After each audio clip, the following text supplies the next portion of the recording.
The dining room at Harcourt Hall held 16 people, and enough candlelight to make ivory silk glow like something sacred. And Cecilia Langford sat 4 places down from her sister and watched the man she had never been introduced to raise his glass. Sebastian Hale, Duke of Somerford, had been in this house for 4 months.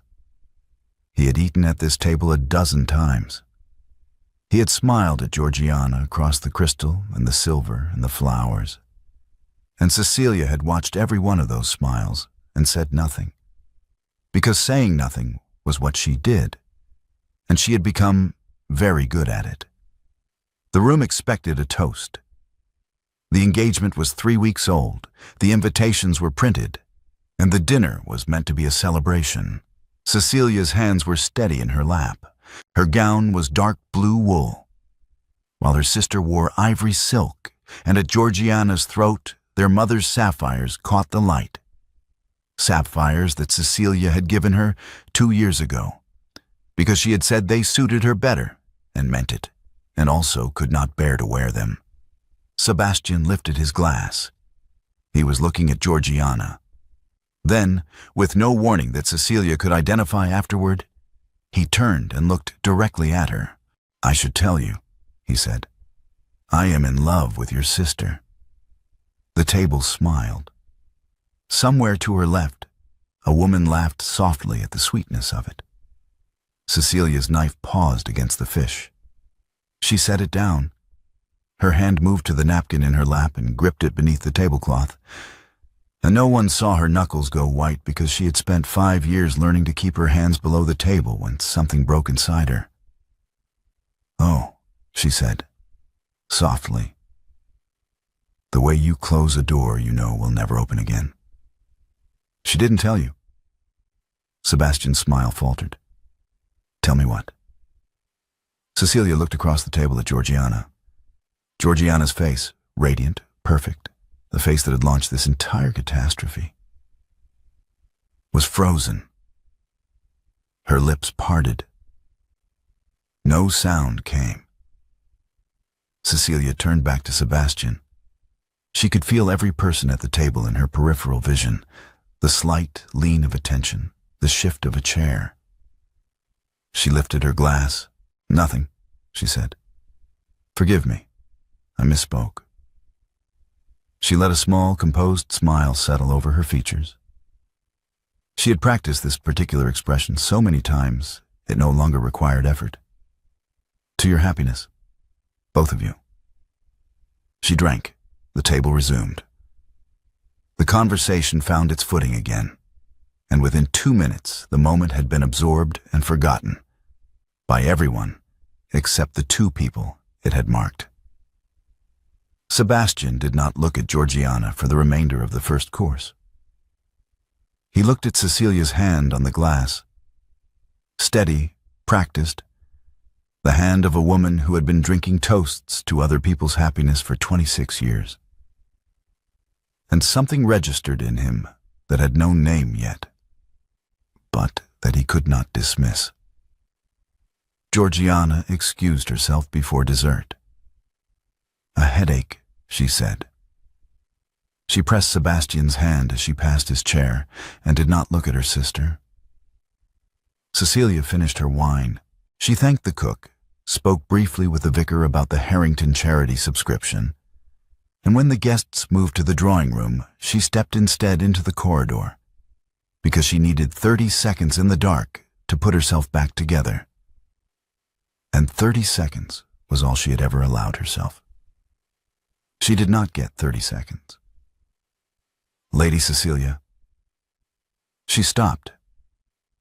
Sebastian was behind her, close enough that she could hear the slight tension in his voice, not anger yet, but the controlled quality of a man who has noticed a discrepancy and cannot leave it alone. She turned. The corridor was lit by a single wall sconce, and the candlelight caught the red rim of her eyes before she could arrange her expression. "What didn't she tell me?" he asked. "It was nothing," Cecilia said. "A family joke, poorly timed. I am sorry for the disruption." He studied her face for a long moment. She met his gaze with the full force of 26 years of practice.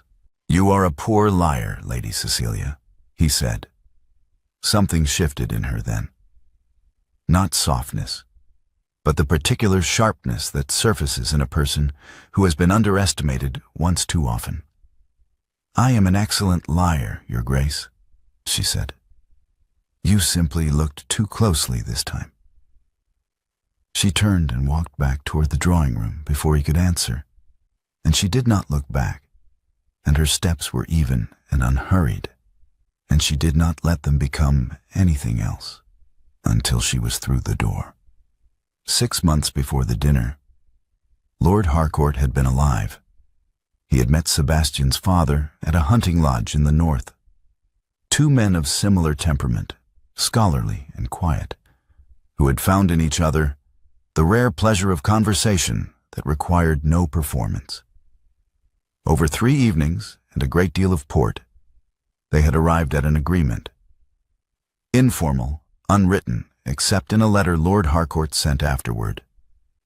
"My eldest daughter Cecilia will suit your boy." He had described her with the specificity of a man who paid attention. Her management of the estate accounts, her care for the tenants and the music, always the music. "She plays with a feeling I have not heard in 30 years. Your son will know what I mean when he hears her."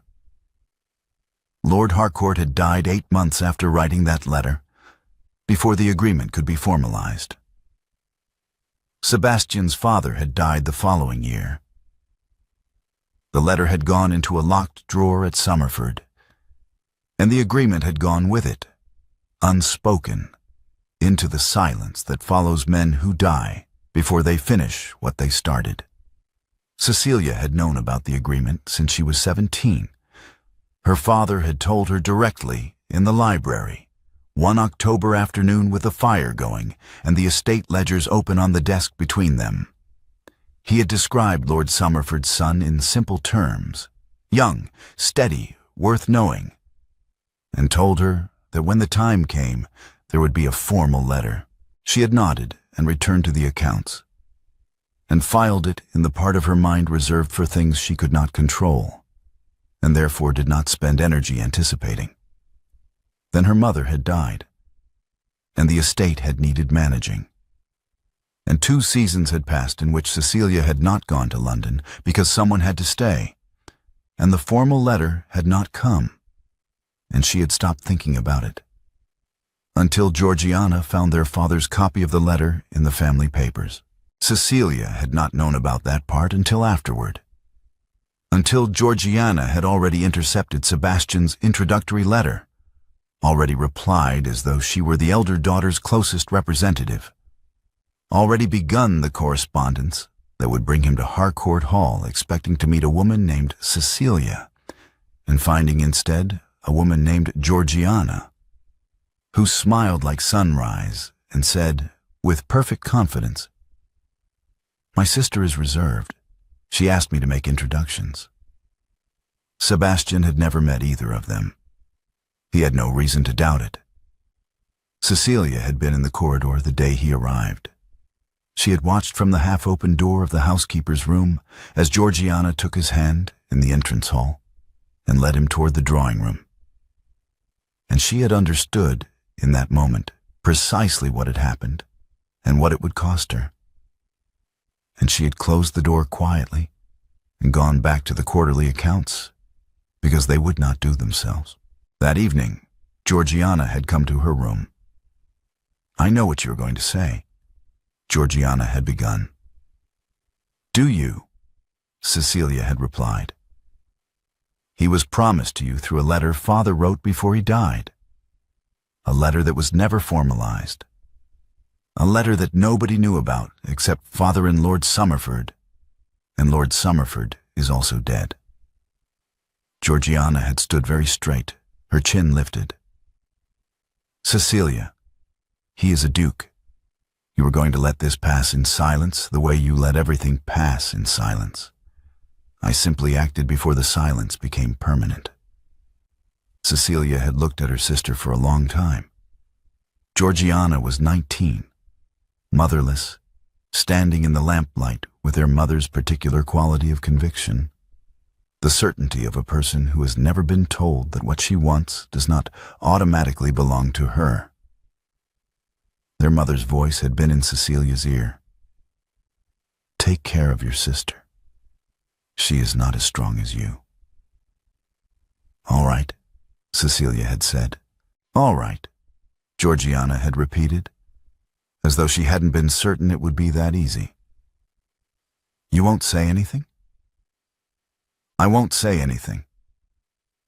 She had kept that promise for 4 months. She had managed Sebastian's correspondence when Georgiana was indisposed. She had arranged the rooms he slept in, ensured the fires were laid, and the library was stocked with the periodicals his steward had mentioned he preferred.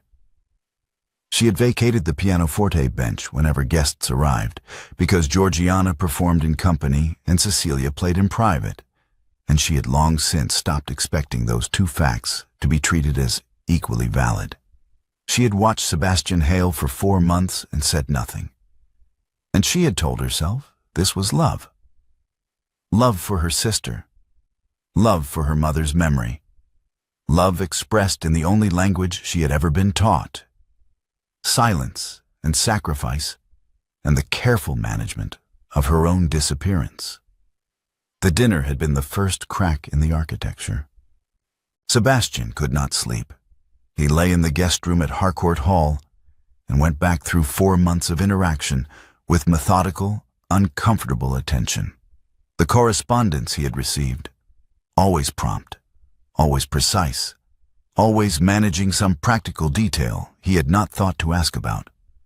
The rooms that were exactly right in ways Georgiana would not have known to make them. The pianoforte bench, vacated every time guests arrived, as though whoever sat there had received an instruction about her own invisibility. He thought about Cecilia's face in the corridor, the red-rimmed eyes, the composure that had settled over them like a shutter being drawn. "I am an excellent liar. You simply looked too closely this time." He sat up. He went to the writing desk.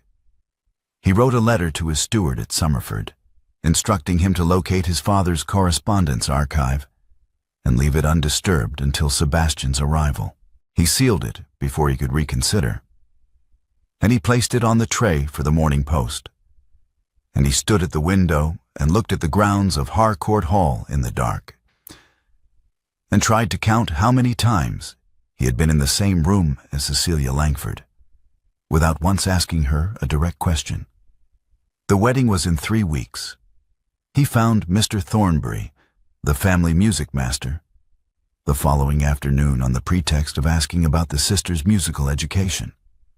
Thornbury was a small, precise man of 60, with the particular patience of someone who has spent 40 years teaching people to hear what they are not listening to. He received Sebastian in the schoolroom, where a pianoforte stood against the wall with a leather folio of manuscript paper on the stand. "I taught Lady Cecilia for 8 years, Thornbury said, when Sebastian had framed his inquiry carefully enough. Lady Georgiana for 3. They are not the same musician." "In what sense?" Sebastian asked. "In every sense that matters to a musician." Thornbury was not unkind, but he was not diplomatic either. "Lady Georgiana plays accurately. She has good memory and a pleasant touch. Lady Cecilia plays as though the instrument is an extension of her thinking. Your father knew this. Lord Harcourt asked me specifically to write to Lord Somerford about Lady Cecilia's playing. I did so, approximately 6 years ago." Sebastian was very still. "You wrote to my father." "I did. Lord Harcourt gave me the direction. I described her playing in some detail, the Schubert Lied she had been working on, the compositions she had begun writing herself. Lord Somerford wrote back to thank me." Thornbury paused. "I assumed the matter had proceeded in the usual way. I see now that it did not." Sebastian asked one more question before he left. Why does Lady Cecilia never play when guests are present? Thornbury was quiet for a moment. He looked at the leather folio on the pianoforte stand. The late Marchioness, he said finally, believed that Lady Georgiana needed the audience more than her sister did. She communicated this to Lady Cecilia when Lady Cecilia was perhaps 20. I was present. Lady Cecilia said, "Yes, Mamma," and closed the lid of the instrument, and she has not opened it in company since. He paused again. She opens it when the house is quiet. I have heard her from the corridor many times. She is rather extraordinary. Sebastian walked back through the hall with the information settling into him like cold water finding the level.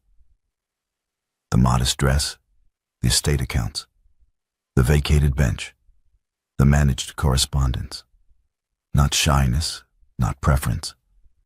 A system built piece by piece in which one woman's presence had been methodically reduced to make room for another's. That evening, he went to the library to think and found it already occupied.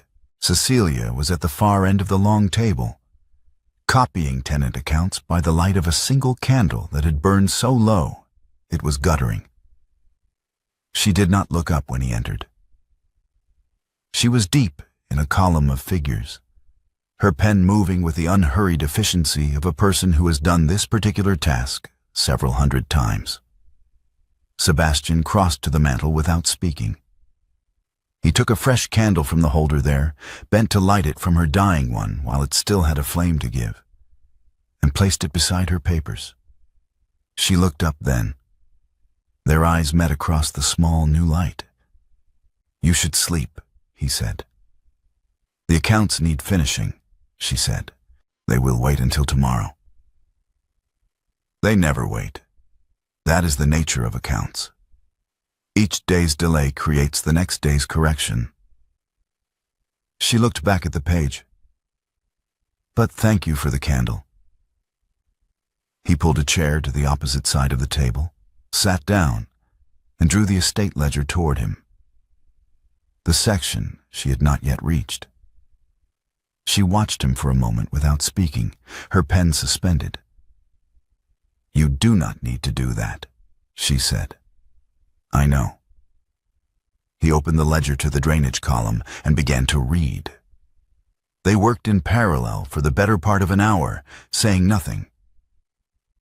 The house settled around them, the particular silence of a large building at night, timbers cooling, fires dying down in empty rooms. When Cecilia set down her pen and gathered her papers, she noticed that Sebastian had made the 2 corrections in the margin of the ledger in his own hand, small and precise. She checked them against her figures. Both were accurate. She said nothing about it, but she did not close the ledger before she left.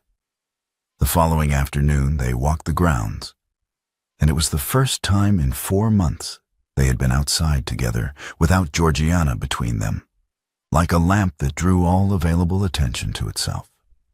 Cecilia knew the estate the way she knew her own hands, by use, by repetition, by the accumulated knowledge of someone who had walked every field and spoken with every tenant, and understood which hedge had been let go 2 seasons running, and which drainage ditch needed clearing before the autumn rains.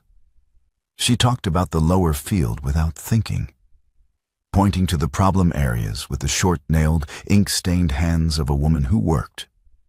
And Sebastian walked beside her and listened.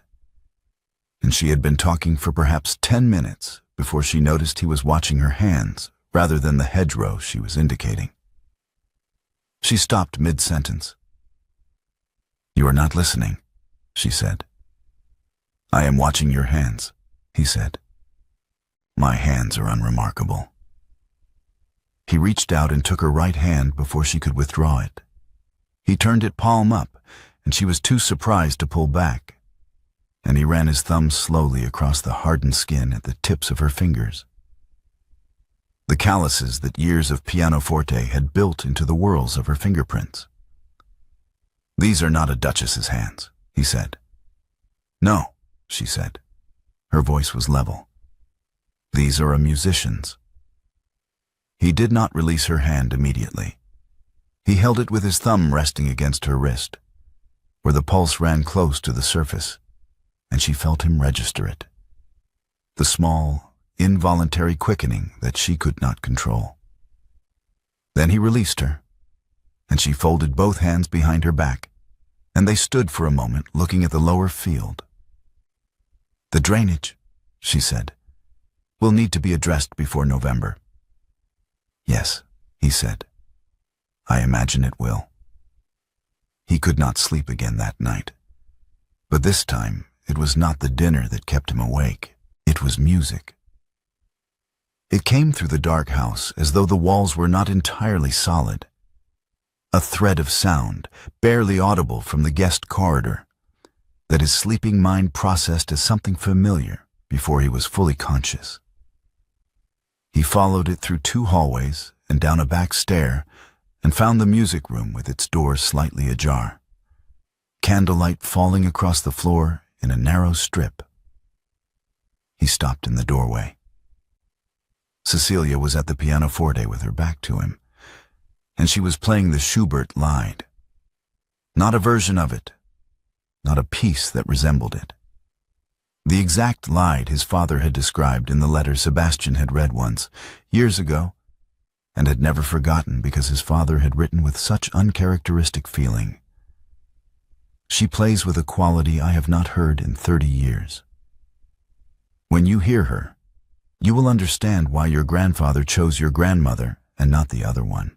Cecilia played it as though the instrument were breathing through her. The phrase his father had used, which Sebastian had thought was sentiment, and now understood was plain description. She did not hear him enter. He stood in the doorway for 3 full minutes and did not move, and the music moved through the room like something that had been waiting in the walls. She stopped. The last note faded. "Where did you learn that piece?" Sebastian asked. She turned on the bench. She was not startled. Or, if she was, she had absorbed it before turning. She looked at him in the candlelight with the expression of a woman deciding how much truth to offer. "My father taught it to me," she said. He said it reminded him of a promise he once made to a friend. The word promise did something to Sebastian's face that he could not entirely prevent. "What kind of promise?" he asked. He never specified. She looked at her hands on the keys. "He played it for me every year on my birthday until I could play it myself. Then I played it for him. That was our arrangement." Sebastian said, "Your father described your playing in a letter once, to someone he trusted." She looked up at him. Her expression did not change, but something behind it shifted. A door opening a fraction, then held. "Did he?" she said, not a question. He used those exact words. A feeling I have not heard in 30 years. Cecilia was quiet for a moment. Then she said, "Good night, Your Grace." He said good night and left, and he rode to Somerford the following morning before breakfast. His father's study had not been touched since the funeral.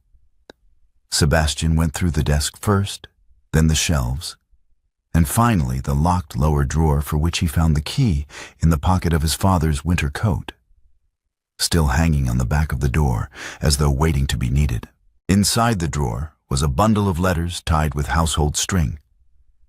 The 4th letter in the bundle was in a hand Sebastian did not recognize at first, a careful, unhurried script that he eventually placed as belonging to a man who had been dead for 4 years. Lord Harcourt. The date was 6 years ago. My eldest daughter, Cecilia, will suit your boy. She is 20 and already manages the household accounts with a precision that shames my steward. She plays with a feeling I have not heard in 30 years. Thornbury has written to you separately on this point. She is not a drawing-room ornament, and I will not pretend otherwise. She is the kind of woman who keeps the lights on when everyone else has gone to bed.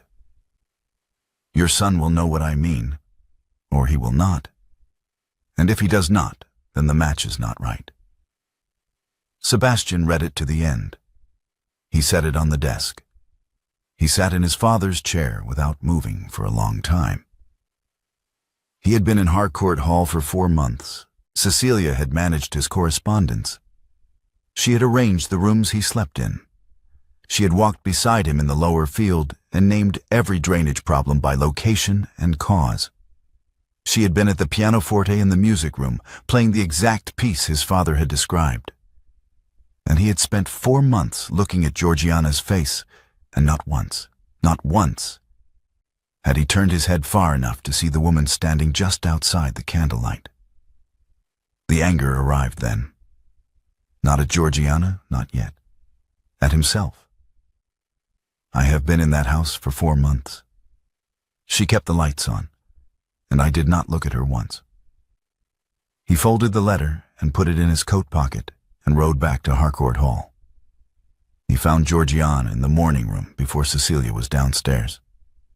She was at the window with her embroidery, composed and lovely in pale yellow. And she looked up when he entered with the smile she had perfected over 4 months of his attention. He closed the door. Closed. "Did you intercept my letter?" he asked. The smile held for 8 seconds. He counted them. Then Georgiana set down her embroidery. "She would have been miserable," she said. "You must understand that. Cecilia hates London.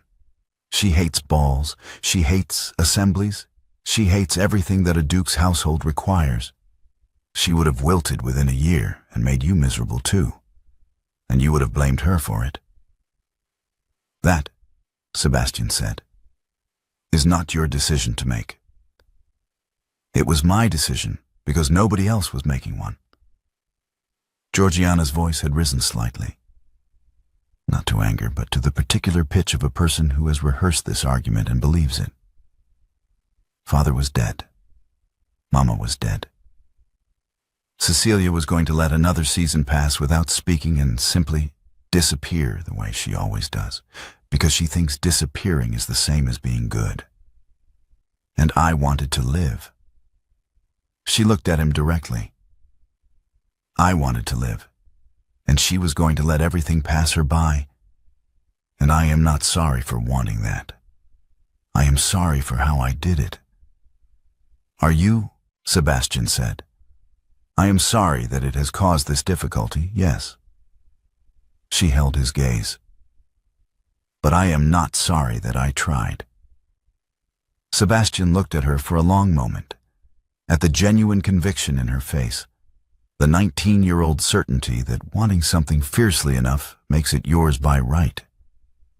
And he felt something that was not quite anger and not quite pity, and was perhaps the recognition of a person who has been given too much permission for too long. "The engagement," he said, "is not resolved. But it is not what it was this morning." He left her there, and she did not call him back, and within 2 days the damage had been done. Georgiana told Lady Brathwaite, the county's most efficient distributor of social information, that Cecilia was unwell. "Jealous delusions," she said, with a small, sad shake of her head. The Duke had been kind to her, as he was kind to everyone, and Cecilia had apparently mistaken kindness for something else. It was very sad. She hoped her sister would recover herself.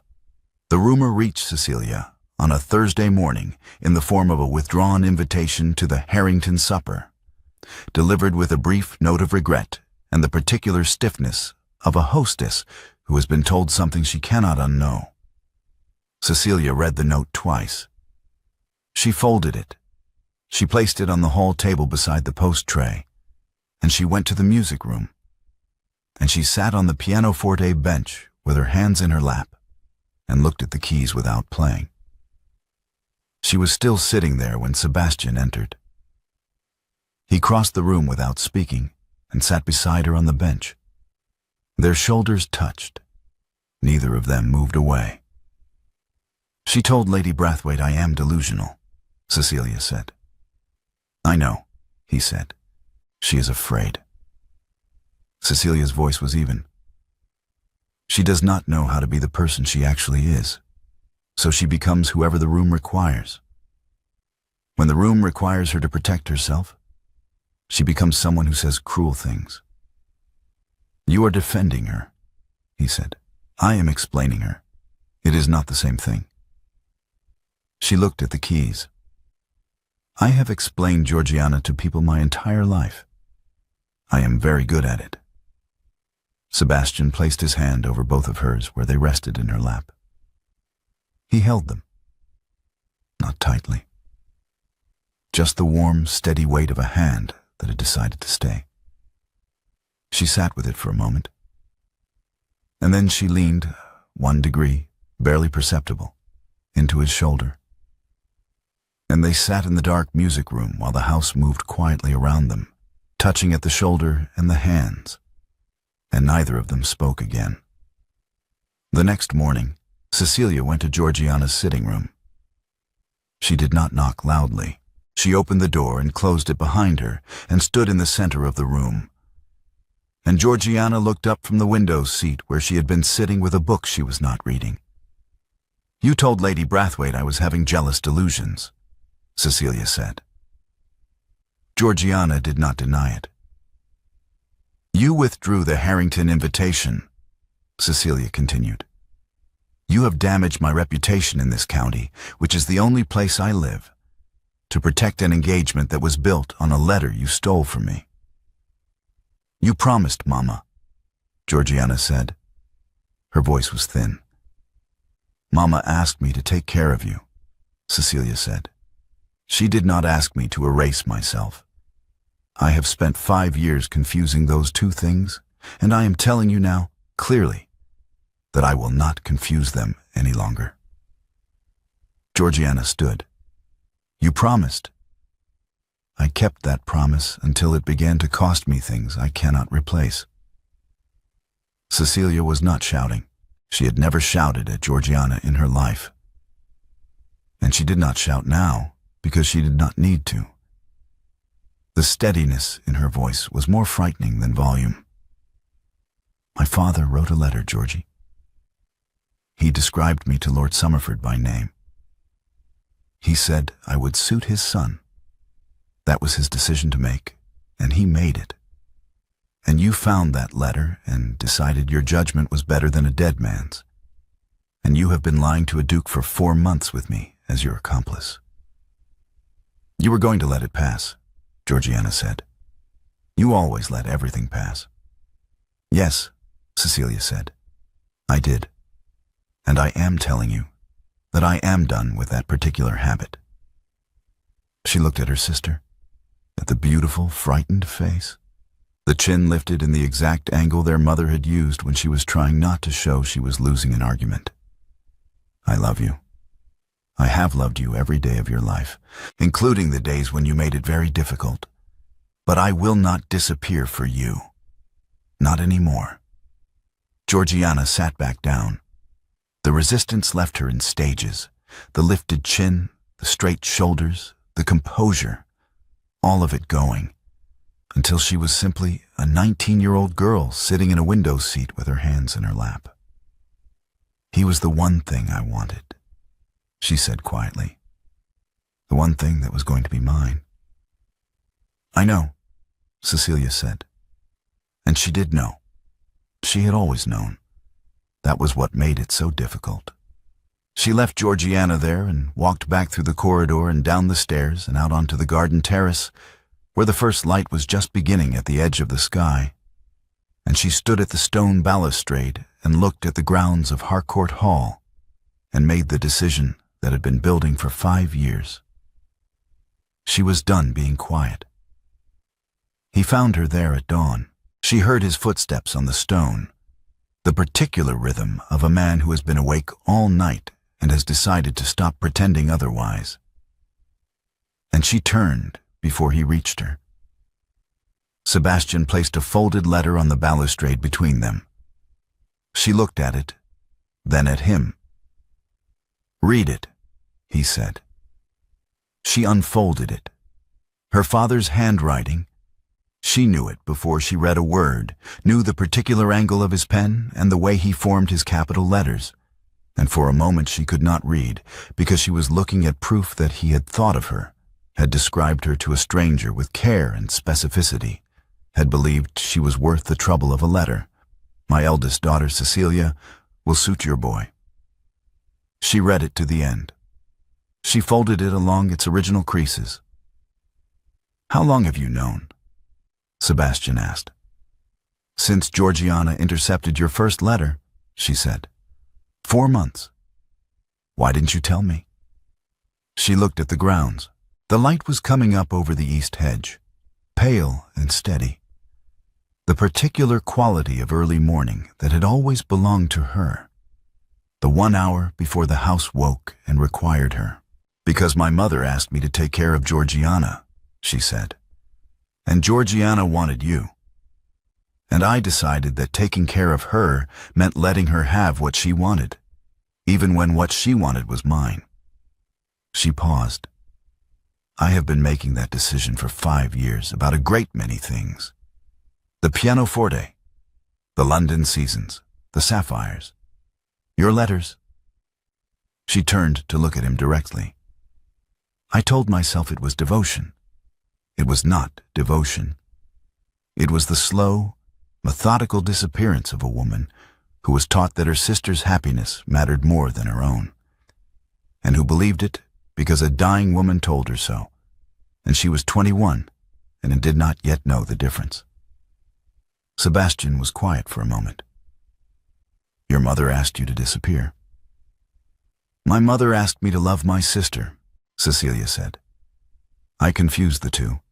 I have been confusing them for a very long time." She met his eyes. "And now I am standing on a terrace at dawn, telling a man who was promised to me that my sister lied, and I let her. I am not disappearing. I am here. Whether you choose me or Georgiana or neither of us, I am here. And I am done being quiet." Something in Sebastian's face shifted. Not the anger she had been half expecting, but something slower and more costly. The expression of a man confronting a failure he cannot assign to anyone else. "I was in that house for 4 months, he said. "You arranged every room I slept in. You managed the correspondence when Georgiana was indisposed. You walked me through the lower field and named every problem by location and cause. You played the piece my father described in that letter, the exact piece with the exact quality he named. And I heard it and still needed a drawer full of documents to understand what I was looking at." He stopped. "I looked at your sister and stopped looking at anything else. That is not Georgiana's fault. It is mine." Cecilia looked at him. "I do not want the woman who lights up the room," he said. "I want the woman who keeps the lights on." He picked up the letter from the balustrade. He folded it once, carefully, and placed it in her hand. He closed her fingers around it. "This belongs to you. It always did." She stood with it for a moment. Then Sebastian took her wrist. The wrist where he had felt her pulse in the garden, the one she had folded behind her back afterward, and drew her gently toward him. And she closed the last distance herself. The kiss was slow. It had been built over 4 months of proximity and restraint, and it carried all of that weight without being heavy. It was the relief of a door finally opened, and it lasted until the light had fully changed and the garden below them was gold. When they parted, Cecilia said, "I was playing the night you arrived. You were in the drawing room with Georgiana." "I know," he said. "I will not make that mistake again." "No," she said, "you will not. Because from now on, I play when I choose, not when the house is empty." 1 hour later, she went to Georgiana's bedroom alone. Georgiana was packing. She had 2 trunks open on the floor and her maid moving between the wardrobe and the cases. And she looked up when Cecilia entered with the expression of a person who has been expecting a particular conversation and has decided to be the one who controls its terms. "You told him," Georgiana said. "I told him because I love myself," Cecilia said. "I should have told him 4 months ago because I love you." "How is destroying my engagement loving me?" Cecilia sat on the edge of the bed.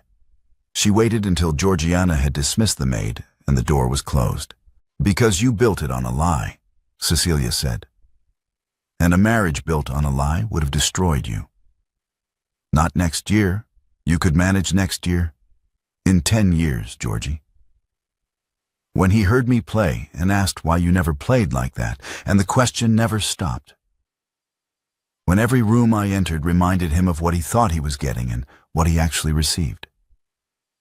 That is not a marriage. That is a slow trial with no verdict. Georgiana sat down on the bed beside her. The fight had been gone since the sitting room. There was nothing left of it now, only the girl underneath, who was 19 and frightened, and had made a very large mistake. "I wanted it so badly," she said. "I know," Cecilia said. "But wanting something does not make it yours." Georgiana was quiet for a moment. "What if I am not enough without the pretending? Without being the charming one, the beautiful one, the one who makes people forget to look at anyone else?" Cecilia took her sister's hand. "You are 19, she said. "You have time to find out." They sat on the edge of the bed together, the betrayer and the betrayed. Still sisters, still family, still the two people who had grown up in this house with the same mother and the same father, and arrived at this morning by entirely different routes. Cecilia held her sister's hand until Georgiana's breathing steadied. Sebastian ended the engagement formally that afternoon. Georgiana departed for Bath the following morning. The house was very quiet. 3 months passed. Sebastian called at Harcourt Hall twice a week, always at the same hour, always announced by the crunch of wheels on gravel that Cecilia had come to recognize without needing to look up from whatever she was doing. He sat on the bench beside her in the music room. He read while she played, or he watched the fire, or he turned pages when she asked him to. He had learned which pieces required concentration and which ones she played while thinking about something else entirely, and he had stopped asking her to explain the difference because he had begun to hear it himself. On a Tuesday evening in October, she was playing when he arrived. Not Schubert, her own composition, the one she had been working on for 2 years, the one that had lived in the leather folio on the pianoforte stand with no ending. He sat in the chair by the window and listened. She reached a passage he had not heard before, new bars, something that had not existed last week, a resolution that was not triumphant and not tragic, but something more specific than either. The sound of a door opening after a long time closed. She stopped. She sat with her hands resting on the keys for a moment. "I finished it," she said. "Last Tuesday. I played the ending 3 times to make certain it was right. Then I played it a 4th time because I wanted to." Sebastian crossed the room and sat beside her on the bench. "When did you stop playing because you had to and start playing because you wanted to?" he asked. "About 6 weeks ago," she said. "I was composing late, out of habit, because that was when the house used to be quiet enough. And I realized the house was empty and I was playing anyway. Not because no one could hear me, because the music was mine and I wanted to hear it." He looked at her. "Play it again." "You have just heard it." "I want to hear the ending again, the part that took 3 months." She played. He turned the pages. At the final passage, when her right hand reached for the manuscript to turn the last page herself, his hand was already there. And for a moment, their hands were on the paper together. her ink-stained fingers and his, the manuscript between them, the ending beneath both their hands. She played it through to the last note. The room held the silence after it for a moment, the way a good room does. Later that autumn, she sat at the head of the dining room table for the first time. Her father's chair. She had walked past it for 5 years and sat 2 places to the left, because it had seemed presumptuous, because no one had suggested she should, because she had become so accustomed to occupying less space than she was entitled to, that the habit had outlasted any conscious decision. Tonight, she had simply sat down in it, and Sebastian had taken the chair to her right without comment, as though it had always been this way. 8 guests. Mr. Thornbury, the vicar, 3 neighbors, and 2 of Sebastian's friends from Somerford who had come to call and been invited to stay for dinner. The table was warm with candlelight and conversation, and Cecilia was at the head of it, managing the evening with the same quiet competence she had applied to every other aspect of Harcourt Hall for 5 years, except that tonight she was not invisible. A letter arrived during dessert. From Bath. Cecilia's name on the outside in Georgiana's handwriting, the particular looping script their writing master had taught them both, which Georgiana had kept and Cecilia had abandoned in favor of something more legible. She read it without leaving the table. The room continued around her. Conversation, the clink of glasses, Mr. Thornbury telling the vicar something about a musical score he had found in the schoolroom. She folded the letter and placed it beside her plate. She says she is sorry, Cecilia told Sebastian quietly. She has been walking every morning. She is learning the pianoforte properly, not for performance, she says, just to understand it. She paused. She says she does not expect forgiveness, but she hopes for time. What will you do? Sebastian asked. Write back tomorrow. I will tell her I love her, and that time is what I have always given her. She looked at the letter for a moment. She is 19. She made a very large mistake. I do not think she is finished becoming who she is going to be. She looked up from the letter and found Sebastian watching her from the chair to her right. The same candlelight. The same room. The same table where 4 months ago he had said, I am in love with your sister. And she had gripped her napkin beneath the tablecloth and drunk a toast to someone else's happiness. He was not looking at the door through which an absent sister might arrive. He was not looking at the empty chair 2 places to the left. He was looking at her, with the focused, unhurried attention of a man who has learned the difference between glancing and seeing, and is no longer willing to confuse them. You are staring, she said. I am seeing, he said. There is a difference. I am learning it. You are slow, she said. I am, he agreed, but the music helps.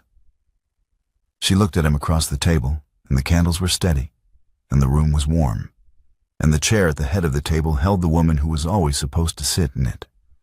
She knew it now. He knew it now. The house, which had kept her secrets for 26 years, knew it too.